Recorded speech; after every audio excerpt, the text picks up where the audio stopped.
भगवान राम को वनवास किसी वजह से और क्यों जाना पड़ा। रामायण की सबसे बड़ी घटनाओं में एक है वनवास। भगवान श्री राम का देवी सीता व अपने भाई लक्ष्मण के साथ वनवास गमन करना।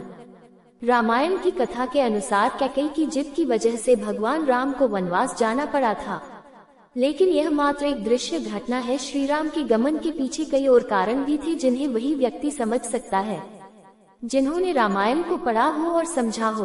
कैकेयी ने हमेशा राम को अपने पुत्र भरत के समान ही प्रेम किया। कैकेयी ने राम के साथ कभी भी भेदभाव नहीं किया। यही वजह थी कि जो भरत को पता चला कि राम वनवास किसकी वजह से जा रहे हैं, तो उनको बहुत आश्चर्य हुआ। तब भरत बहुत हैरान थे। और सच बात यह है कि कैकेयी ने ये जानबूझकर नहीं किया था। इनसे ये काम देवताओं ने करवाया था।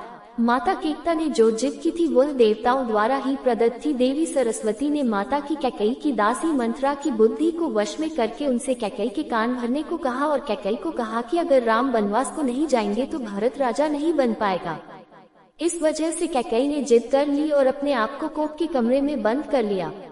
जब राजा दशरथ उसे मनाने आए थे, उन्होंने जिद की कि राम की जगह पर भरत को राजा बनाए थे और राम को 14 वर्ष का वनवास दिया जाए।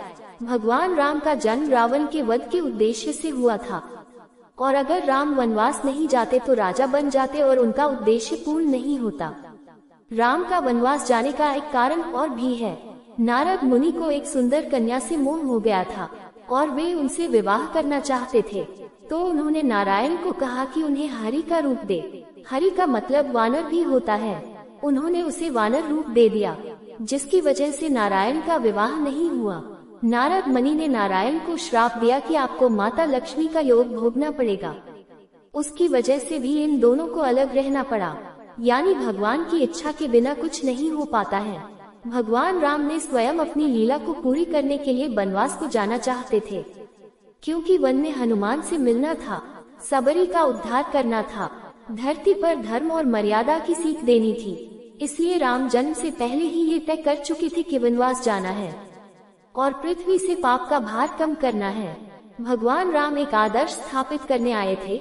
अधर्म बढ़ता जा रहा था, लोग धार्मिक क्रियाओं से दूर जा रहे थे, अतः उन सबको पुनः स्थापित करना जरूरी था।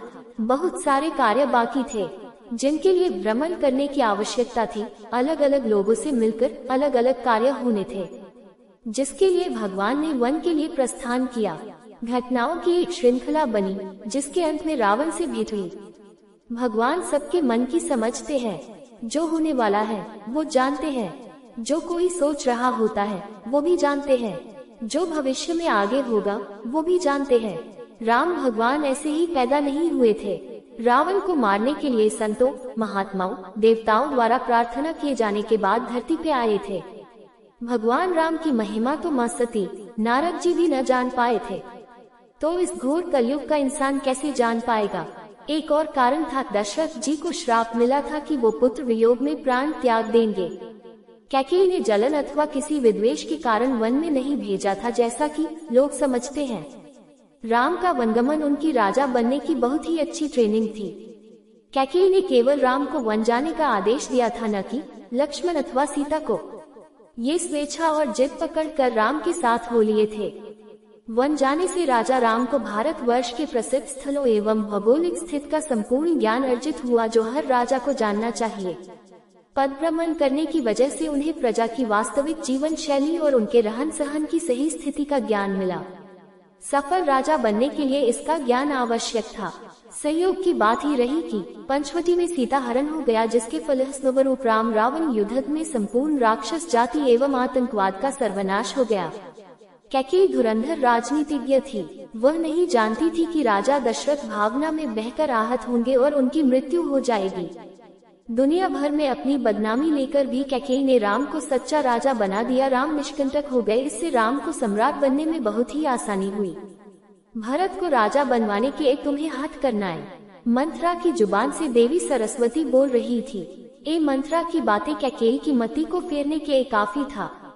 कैकेयी ने खुद को कोप भवन में